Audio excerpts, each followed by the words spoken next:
Okay guys, hugas siya ng kamay sa loob ng itlog. Hugas-hugas na yan, okay. Tapos lagay na mantika yan. Lagay na mantika yan, fresh oil. Let's go, fresh oil na yan. Sobra na dami yan 1 kilo na fresh oil. Okay, sige.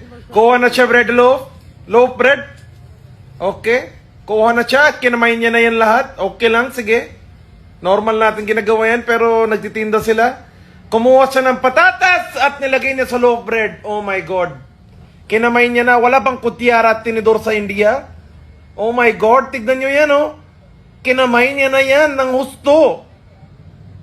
Malaman-laman na natural flavors. Di niyo alam kung pinanghugas niya ng pupo. Alam niyo yon? Oh my God. Yung fingers niya siguro may naipit-ipit na konti na dumi doon. Oh my God. Anyways, guys, tignan natin yung gagawin ng insan ko sa India. Okay, cutting. Cutting na sentro yan. Cutting. Okay. Ngayon, mekas-mekas niya na doon sa itlog. Okay, mekas-mekas niya na yan. Kamay muna. O, sabay punas. Ngayon, yung tinapay naman, binabad niya doon. At nilagay sa deep fry. Okay, sige. Ano kaya ang outcome niya? Ang kinamay na patatas French toast. Sobra na yan. Patatas French toast na yan. Yan yun, no? Oh, di ba? Sobra na. Kamay-kamay lang. Putang yan. Okay. Ikot-ikot. Balik-baliktad yan. Okay.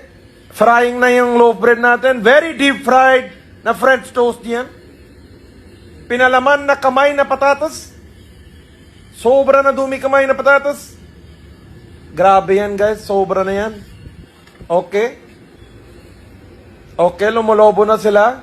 Medyo mukhang luto na yata sila yan. Grabe yung mga kababayan ko. Talagang kamay-kamay lahat. Mano-mano.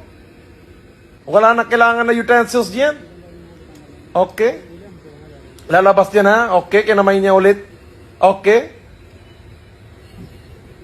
Sabay pahina ng stove. Sayang gas. Sige, intindi yan. Okay. Lalabas yan, ha? Lalagay niya sa isang batcha. Okay. Hindi batcha yan eh. Basta yun. Okay, kumuha siya ng fried noodles. Fried noodles, nilagay niya doon sa isang lalagyan niya. At kumuha siya. Kinamay niya ulit. Oh my God.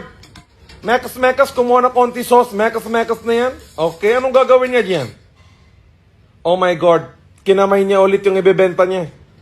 Kinamay niya yung loaf bread na luto na French toast. Hiniwan niya sa gitna. Binuksan niya. Nilagyan niya ng fried noodles. Ready-made fried noodles with sauce.